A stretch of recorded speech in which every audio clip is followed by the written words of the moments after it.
예, 오전에 일본 정부의 가기를 통해서 우리나라가 최종 화이트리스트에서 제외가 되었습니다. 화이트리스트가 정확한 표현이 그 수출 절차 간소 국가 명단입니다. 아시아에서는 우리나라가 유일하고요. 예를 들면 홍콩이나 싱가포르 같은 나라에 수출을 하는 경우에는 뭔가 통관 절차라든가 뭐 이런 수출에 대한 허가를 받는다든가 이런 절차가 있는데, 이런 부분들을 블랙리스트의 반대말이죠. 그냥 바이패스 해줄 테니 조금 더 빨리 수출이 이루어져라 라는 대상국이었습니다. 근데 여기에서 최종 제외하게 된 것으로 인해서 우리는 그에 따른 대응이 필요한 상황이 되었습니다. 근데 이게 좀 객관적으로 바라볼 필요가 있는 것이, 화이트리스트를 제외한다라는 이 조치가 수출을 제한한다라는 것과는 또 다른 얘기입니다. 물론 이걸 악용을 해서 수출 품목에 대해서 일일이 제동을 걸고 수출하지 않겠다, 그리고 뭐 지연을 시킨다든가 아니면 거절을 한다든가 하는 걸로 실제 보복에 나설 수도 있지만, 아직까지는 포석만 놨다 정도로 볼 수 있고, 실제 일정으로 보자면 이제 오늘 의결안이 이제 의결이 됐고, 7일에 공표가 된 다음에 최종 28일부터 시행이 됩니다. 또 시행이 되더라도 바로 수출을 막겠다라는 것은 아직 일본 정부가 어떻게 진행할지는 모르는 일입니다. 그리고 오늘 저녁이죠. 이제 8월 2일 저녁에 이제 고노다로 일본 외무상과 이제 폼페이오 장관, 그리고 우리나라 강경화 장관이 이제 모여서 어떻게 할 것이냐, 이제 미국의 중재를 두고 이 문제를 다시 한번 논의하게 됩니다. 우리로서는 꺼낼 수 있는 카드가 여러 개 있는데, 이제 그 중에서 당장 조치할 수 있는 부분에 대해서 준비한 바를 쭉 이제 홍남기 경제부총리가 설명을 해주셨어요. 내용이 굉장히 많습니다. 당장 할 수 있는 내용들에 대해서 쭉 한번 보죠. 첫 번째는 유감 포명한 부분부터 있어요. 이게 뭐 G20이 끝나자마자 바로 이제 다음날 수출 규제를 한다라는 것이, 이게 자유무역을 표방하고 있는 G20의 모임 다음날 할 일인가? 라는 부분과, 또 이게 법원에서 결정된 일이죠. 우리나라 대법원에서 강제징용 대상자들에 대한 배상을 해달라, 즉 그렇게 판결한 부분을 경제적으로 보복을 하는 것이 또 앞뒤가 맞지 않는다라는 것이 정부의 입장입니다. 이제 부당성을 지적을 하죠. 첫 번째는 역사적 사안에 대해서 경제적 수단으로 보복하는 것은 적절하지 않다. 그리고 자유무역주의의 최대 수혜국인 일본이 WTO의 국제무역 질서를 훼손하고 있는 상황이다. 그리고 G20에서 정상회의 의장국으로서 보여준 역할과 정반대, 그러니까 언행 불일치라는 거죠. 그리고 그동안 한일 간 공동 번영하기 위한 이런 파트너십이 깨질 수 있는 그런 우려가 있다. 그리고 일본의 조치로 인해서 전 세계적인 반도체 글로벌 공급망에 부정적 영향을 미치지 않겠느냐. 그럼에도 불구하고 이렇게 조치한 일본에 대해서 강력하게 규탄하고, 또 모든 책임은 일본에 있다라는 말씀을 하셨습니다. 그리고 우리가 이제 받게 되는 영향에 대한 부분인데요. 전체 대상이 되는 내용은 전략물자 1194개입니다. 근데 이 중에서 우리나라에서 좀 잘 안 사용한다든가, 아니면 이제 일본에서 사실상 만들고 있는 것이 아닌 거, 그리고 대체 수입이 가능한다든가, 좀 사용량이 좀 적은 것들을 쭉 이제 발라서 계산을 해보니까 진짜 문제가 될 만한 것은 대략 한 159개더라는 거예요. 당초 숫자가 너무 커가지고, 아, 이거 정말 큰일 난 거 아닌가 라고 했지만, 이 품목들이 실제 어디에 쓰이는지는 아직은 잘 모르겠습니다. 근데 이 159개로 추려져 있는 것들이 좀 문제가 될 것 같다.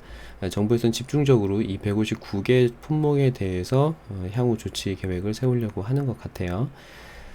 그래서 네, 이제 관리 품목으로 지정을 해서 밀착 대응하겠다라는 부분이고요. 백색 국가 배제를 미리 이제 염두를 하고 이제 준비를 해왔다. 투트랙으로 진행을 한 거죠. 이제 외교적인 협상을 하면서도 경제적으로 어떻게 대응할 것이냐, 그런 내용들을 쭉 이제 썼습니다. 첫 번째는 우선 현 시점에서 강력하게 항의 조치를 하겠다. 그리고 철회되도록 요구를 하겠다. 더 이상 파국으로 가지 않도록 외교적인 협상을 계속해 나가겠다라는 부분. 그리고 안전과 관련된 사항, 근데 우리도 이제 안전이라는 카드를 꺼냈죠. 이제 관광이라는 부분, 이 부분이 이제 좀 부각될 수가 있습니다. 그동안 뭐 방사능 문제에 대해서 혹은 이제 우리가 지난번 그 수산물 WTO 사건에서 승소했었던 그 일로 인해서 좀 더 확대한다든가, 그리고 또 폐기물에 관련된 부분들 안전 조치를 좀 더 강화해서 기존보다 더 강력한 조치를 하겠다라는 부분이 있고요. 그리고 지난번 WTO에서 이제 1차 얘기를 한 이후로 WTO에 제소를 해서 준비를 계속 해 나가겠다라는 거. 그리고 이제 이게 좀 중요한데 이번 일본의 조치로 인해서 기업들의 이제 피해가 생길 수 있다는 겁니다. 근데 이 피해가 생기는 기업들에게 정부가 일단 지원을 여러 가지 하겠다. 정부가 할 수 있는 선에서는 최선을 다하겠다라는 부분입니다. TF를 일단 가동을 하고 그리고 소재 부품 수급 대응 지원센터는 인원과 기능을 신속하게 확충을 해서 바로 진행하겠다. 이제 우리 이러이러한 문제가 있어요라고 하는 기업들의 의견을 빨리 청취를 하겠다라는 부분이고요. 그리고 물량 및 그러니까 대체 수입처를 확보를 해서 이제 알려주겠다. 이제 TF도 운영을 하면서 홈페이지를 바로 가동을 한다고 합니다. 전략물자관리원의 이제 전용 홈페이지를 만들어서 당장 오늘부터 운영을 합니다. 내용을 보고 이러이러한 대체가 필요하다. 그리고 뭐 이러이러한 애로사항이 있다. 그런 부분을 청취하고 수입처를 확보를 하게 되면 여기에서 이제 수입하시면 됩니다라고 이제 알려준다는 거고요. 그리고 이 수출 규제 관련한 품목을 우리나라로 들여올 때 이제 통관도 간소화시켜 주겠다. 그리고 뭐 이런 시간 제한 없이 24시간 통관 제도를 운영해서 빠리빠리 이제 들어올 수 있게끔 해주겠다는 거고요. 그리고 뭐 가산세에 대한, 그러니까 수입 신고한 부분에 대한 가산세 이런 부분들이 있나 봐요. 근데 이런 거는 그냥 감면해주겠다. 그러니까 정부가 뭔가 걸림돌이 될 만한 것들을 그냥 다 피해주겠다는 거죠.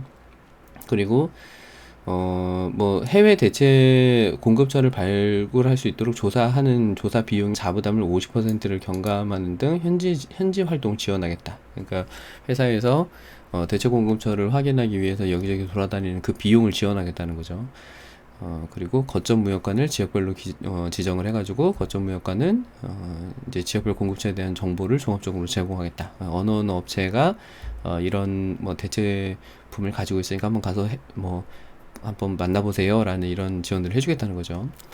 그리고 백색 국가 제도랑은 상관없이 이제 일반적인 포괄 허가를 허용하는 일본 CP 기업 제도도 가능하면 우리 기업들이 이제 활용할 수 있도록 유도해 나가겠다.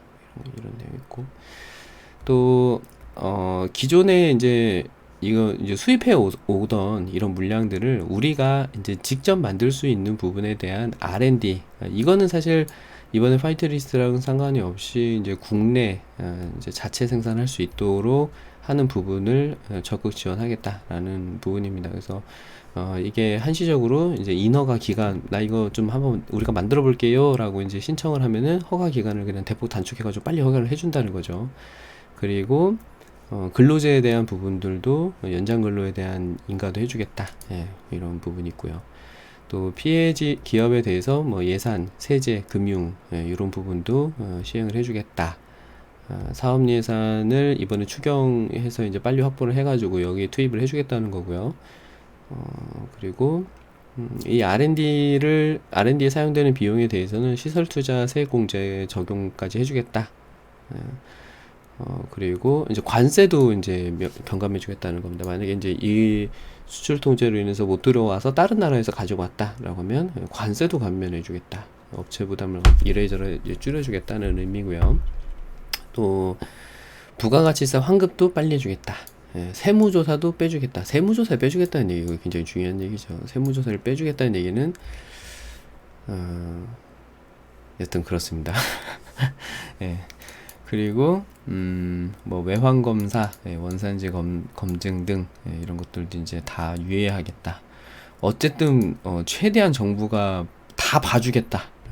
할 수 있는 한 어떻게든 가지고 와서 사업을 계속해라. 그런 의미입니다.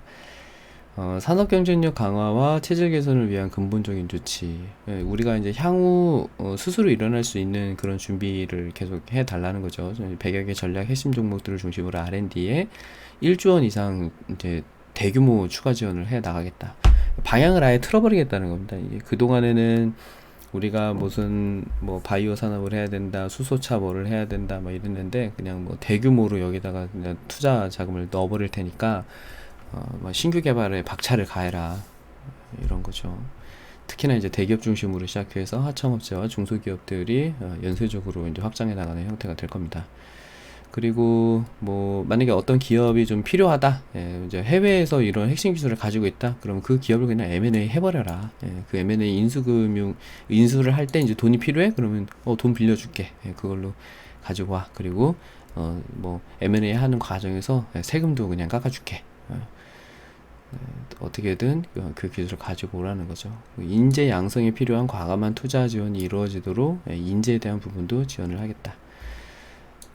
그리고 이제 대응책에 대한 재정립. 좀 촘촘하게 하겠다라는 건데, 장관회의랑 이제 경제활력 대책회의 등의 이제 장관급 협의체를 빨리 만들어서, 이제 좀, 커뮤니케이션을 좀 확대하겠다라는 부분이고요. 이제 장관급 회의체랑 협업할 수 있도록 CEO 이상의 이제 고위 민관 협의체를 또 만들어가지고, 정부와 기업 간의 이런 소통도 빨리 이루어지겠다라는 부분입니다. 그래서 마지막으로 이제 메시지 낸 건 이겁니다. 우리 이제 정부 입장에서는 백색 국가 배제 조치에 대해서 미리 준비를 충분히 해왔고, 만약에 이제 실제 조치가 이루어진다면, 할지 안 할지는 모르지만, 만약에 이루어진다면 8월 말부터 시행이 될 것으로 예상이 된다. 그러니 아직까지 시간이 좀 남아있으니까 최대한 그때까지 할 수 있는 모든 것을 다 해 나가겠다. 그리고 정부는 국민을 믿을 테니 국민도 정부를 믿고 이렇게 어려운 국난의 시기에 맞춰서 다 같이 힘을 합쳐가지고 이 위기를 극복해 나가자라는 겁니다. 마지막으로 이제 일본 정부에다가 다시 한번 얘기를 하셨죠. 이러나 저러나 모든 책임은 일본에 있으니 빨리 철회하고 외교 협상의 자리로 돌아와라 라는 부분입니다. 지금 원달러 환율이 1200원이 넘었고, 지금 우리 증시가 오늘도 또 1%대 코스닥이 하락 마감했습니다. 이제 코스닥은 아래쪽이 이제 600선, 610선 정도밖에 안 남은 이제 낭떠러지로 떨어지기 직전에 아슬아슬한 상황입니다. 다행인 것은 최근 외국인의 순매수가 조금씩 버텨주고 있었다는 부분과 지금 요거는 코스닥인데요. 코스피 같은 경우에는 연기금이 매수세가 들어오면서 이제 오늘 조금 매수세가 있었죠. 외국인은 여전히 매도를 했고 아슬아슬하게 2000선을 살짝 깨뜨린 상황입니다. 2000선이라는 의미가 좀 상징적인 의미가 있었죠. 지난 2018년에 폭락하는 그 장세 속에서 잠깐 하루 내려갔다 왔거든요. 하루 내려갔다 올라오고 하루 내려갔다 올라오고 2000선이라는 상징적인 지수가 붕괴된 직후에 급반등하는 그런 이제 흐름들을 보여줬습니다. 지금 하락삼각형으로 지수는 계속 아래로 내려가고 있는데 단기적인 저점을 만들 가능성이 있고 주가 반등의 여지도 분명히 있으니 지금 너무 또 이런 상황 속에서 패닉셀에 빠진다든가 아니면 또 무리하게 또 매수를 한다든가 그러지 말고 당분간은 좀 관망세로 지켜보시다가 주가 급반등 나올 때 기술적 반등에서 비중을 줄이신다든가 해서 좀 더 보수적으로 접근할 수 있는 준비를 하시고 본격적으로 지수가 이제 상승 흐름으로 바뀌겠다라고 한다면 추세를 완전히 돌파해서 올라가는 2070선, 80선 그 정도 위에서 이제 적극 거래하시는 게 좋겠고 코스닥 같은 경우에는 680선까지는 좀 올라온 다음에 본격적인 추가 매수라든가 대응을 하시는 게 좋지 않을까 싶습니다. 특히나 지금 지수가 밀려서 아마 가지고 계신 종목들이 다 주가가 폭락을 해가지고 힘드신 시기이겠지만 이걸 나 혼자만의 문제라고 하면 외롭고 극복하기 어려운 그런 상황으로 치달을 수 있겠지만 우리 모두가 똑같이 당한 상황입니다. 지수의 흐름이 지금 2018년 초반에 대비해서 대략 한 30% 정도 지수가 내려온 상태입니다. 지수가 1%만 내려오더라도 개별 종목은 평균으로 계산해야 되기 때문에 4에서 5% 정도 내려올 수 있는데, 현재 마이너스 30%라는 얘기는 여러분이 가지고 있는 종목 거의 대다수가 마이너스 60에서 70%까지 밀려 있을 수도 있다는 겁니다. 장기 투자 하시는 분들은 그래요. 그렇다면 장기 투자를 해서 여태까지 가지고 왔다면 거꾸로 장기 투자를 하시면 됩니다. 예, 지금 상태에서 우리 지수 많이 이렇게 내려와 있는 것처럼 보이지만, 여기도 많이 이렇게 내려와 있는 것처럼 보이지만, 결국에는 항상 위기 속에서 이렇게 급반등이 있었습니다.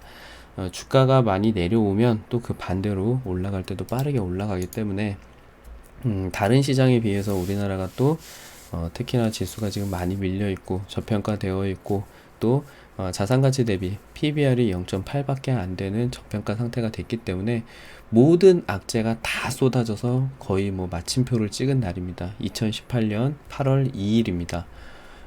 미중 무역 분쟁, 미국과 중국의 협상이 잘 진행되지 않으니까, 예, 미국 쪽에서는 추가 관세를 10% 9월부터 이제 적용을 시키겠다라는 부분과, 그저께 북한에서 이제 발사체를 발사한 것에 이어서 오늘 아침에도 이제 두 발의 발사체를 추가로 발사하고, 오늘 일본의 화이트리스트 배제가 진행이 되었고, 또 영국에서도 또 브렉시트를 가속화시키려는 움직임도 보이고 있고, 호르무즈 해협의 이란 봉쇄, 여러 가지 국제적인 문제가 동시다발적으로 발생하고 있는 상황. 모든 전 세계의 악재가 다 집결되어 있는 상태이지만, 반대로 생각하면 모든 악재가 지금 다 나와 있는 상태입니다. 당장 다음 주 목요일에는 또 옵션 만기가 있습니다. 악재가 더 겹치는 만큼 추가적인 하락이 될 수도 있지만, 이미 시장에 하락이 많이 반영이 된 만큼 또 오히려 이 위기가 기회가 될 수도 있기 때문에, 또 그렇다고 또 무턱대고 사지 마시고, 예, 올라가는 거 확인하시고, 예, 그 다음에 거래하시면 좋겠습니다. 가장 어두운 시간은 동이트기 직전이라는 얘기가 있죠. 여러분이 힘든 만큼 그만큼 반등할 수 있는 그런 시기도 다가오고 있을 수 있으니 너무 상심 마시고 조금 기다려 보시면, 예, 좋은 날이 또 오지 않을까 싶습니다. 힘내세요.